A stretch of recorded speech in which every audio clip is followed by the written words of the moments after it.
So I think what's happening with the Schrodinger equation, I think it's basically computer programming.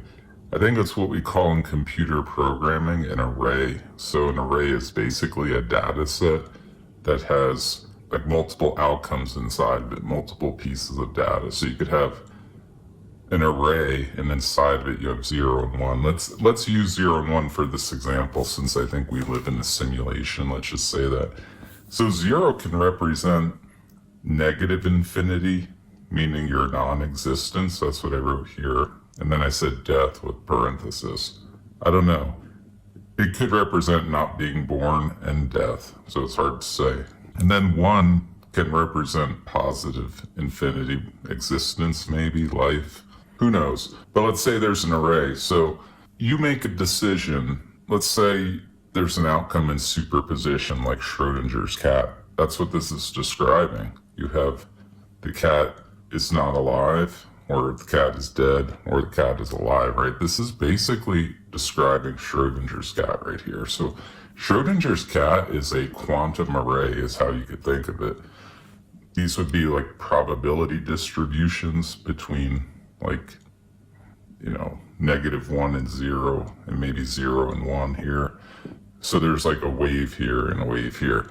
So that's what's happening. So, Schrodinger's cat does imply many worlds because this world and this world would split. Let's see how that happens. So the cat is either dead or the cat is alive. We come in, we make the measurement.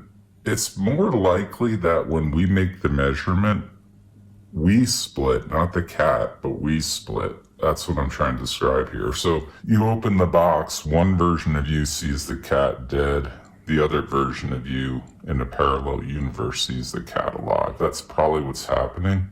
And I like that description or that interpretation better because you take out the measurement problem in physics, like what makes a measurement and all that. It doesn't really matter if you're the thing splitting. We assume the cat splits right now, and I think that's probably wrong. So many worlds happens. You observe the cat. Basically, you trigger many worlds, and one version of you sees it dead, one sees it alive. Then that version of you branches off. So the one that saw it dead forms its own array over here.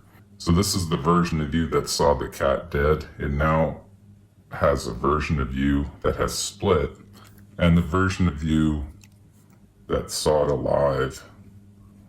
So these arrays just keep nesting out, right? Because this is the original me that observed the cat.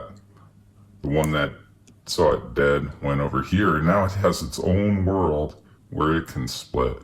The version of me that saw it alive has its own world now where it can split. So you get this infinite splitting of you. So I think what's happening with this original data set, it's describing that there's a like 0.0000 infinite 1. So we call it 0, but really it should be asymptotic, meaning it approaches 0 but never hits 0. That's what I'm trying to describe. So there's always a non-zero chance you will exist. And then this is describing the moment you came into existence. So this would be the opposite, like 0.999. And this would be asymptotic infinitely to your existence. So something probably happened before here to create, we could be the byproduct of a prior data structure, a prior many worlds where we already have split into this one. Could have happened back here in what we call time or space, right? So that's interesting that we are the byproduct not of our mothers or something like that, but we're the byproduct of a past decision by a past self.